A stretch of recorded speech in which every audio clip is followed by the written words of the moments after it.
Well, guys, let's go into our news of the week, which is brought to you by Eagle Mortgage. Eagle Mortgage knows mortgages. They've been doing it for more than 30 years, helping home buyers get just the right loan to make sure things are in good shape for them before they go into the whole new house thing. In fact, if you're thinking about starting the search, and now we're here in the holiday season, a lot of people are thinking, all right, after we get past the first of the year, we're going to do it. We're going to start looking for a house. Talk to Eagle Mortgage now. You don't have to wait until January or February. You can go ahead and take care of this part now. You want to get a pre-approval letter. So when you are looking for houses, perhaps it's a competitive situation, a lot of people interested in the house. Having that pre-approval letter from Eagle Mortgage certainly is in your favor. Certainly helps you out if you find yourself get yourself into a competitive situation trying to buy a house. Either way, talk to them. Holly Schneiderwind and her team are located at 114th and Davenport, or you can find them at eaglemortgagecompany.com. A couple quick news items that I want to get out of the way first before we get into our big topic. And the first one is the City Council this week approved tax increment financing for Curtis Corner, a 9-house development at 49th and Curtis Avenue. Houses will be sold to income-qualified buyers whose household income is 60 to 120% of the Omaha area median. I think you're going to probably see some more of that type of thing, Trenton, because housing prices have spiked in our community quite a bit in the last year. So those are ground up houses, right?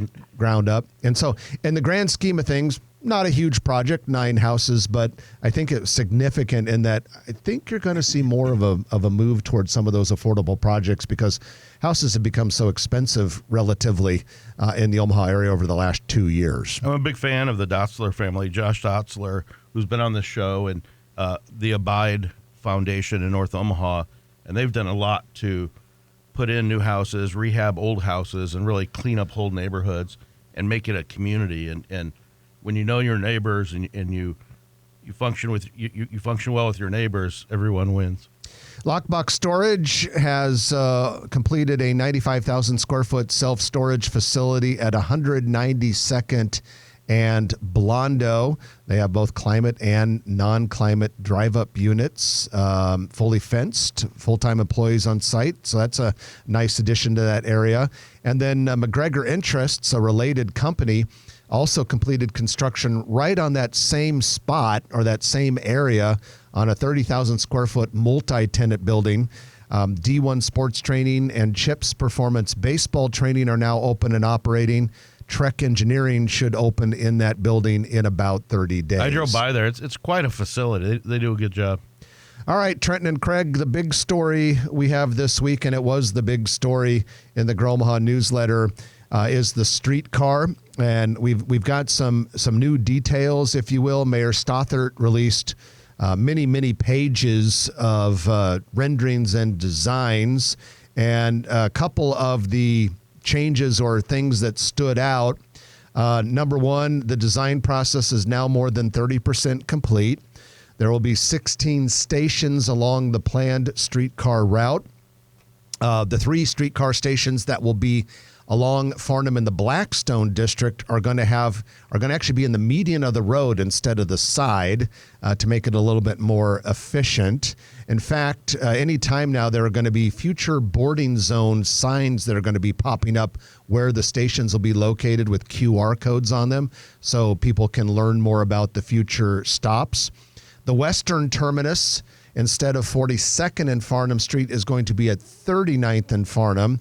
They want to end it there because the Med Center is exploring what they want to do with a streetcar extension. And in a separate announcement, the Med Center this week said that they are very serious about extending the streetcar into their campus. It's just that their campus is going through so much change right now that they don't want anything to go through the campus prematurely. It was also announced that the city is applying for a $300,000 federal grant, which will help study an extension into North Omaha. Right now, the northeastern terminus would be at 10th and Capitol. That's where the Marriott Hotel is located just before you get to the CHI Center. Originally, it was going to go up to Cass on the north side of the Hilton.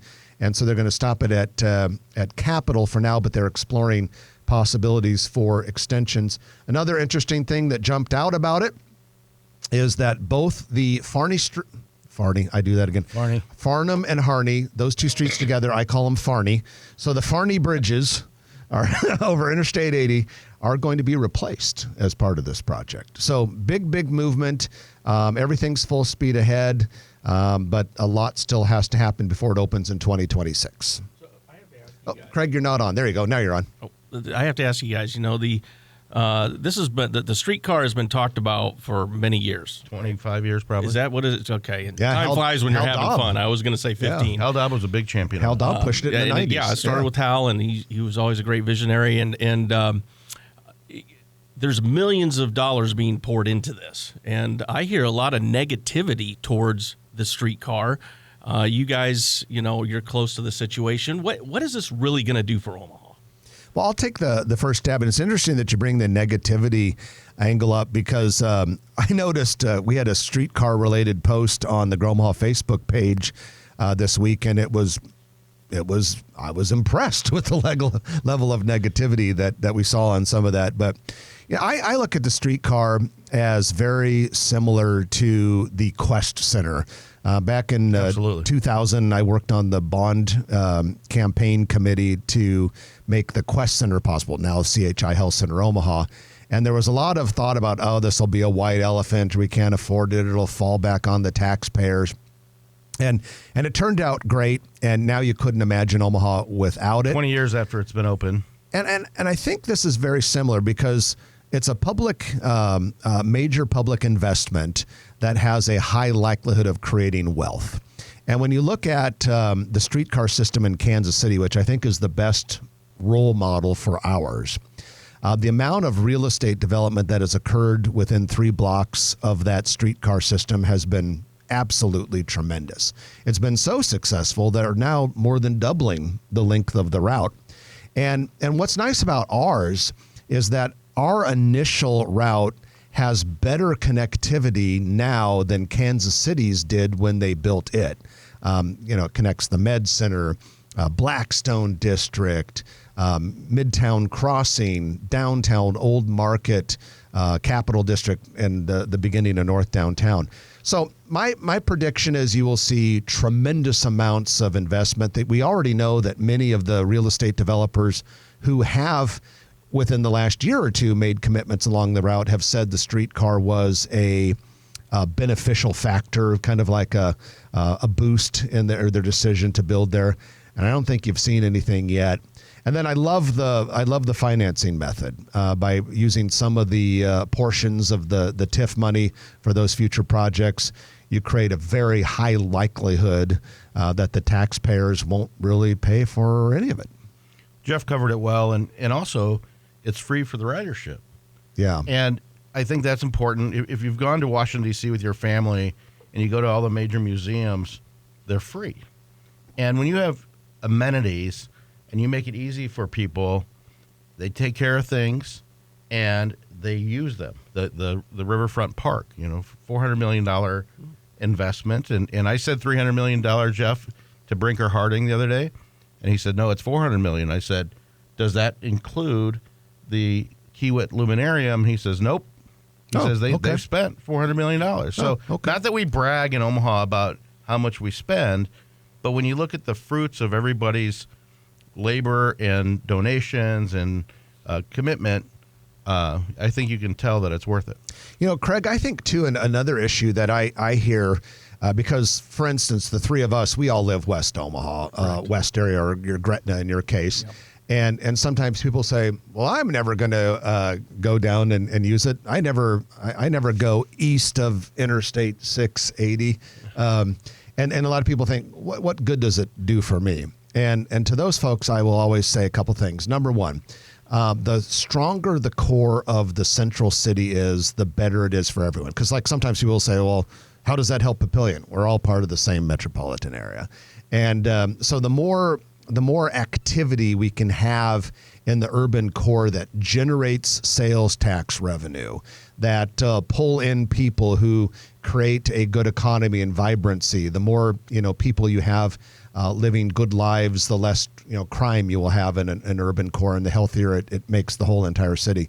But guys, the thing I'm excited about when this thing gets going, I can't wait to see a lot of the 3 to 5 story urban buildings we are constructing in the urban core turn into like 6 to 10 to 12 story ones along the streetcar route, because that's what we're going to see happen. Yeah, we're seeing a lot of those planned as well. If you like this video, be sure to hit those like and subscribe buttons. And remember, Grow Omaha is not just media. This is a mission. We are trying to build up Omaha and make it an even better place. We can only do that with your help. Share this video with your friends, neighbors, and family.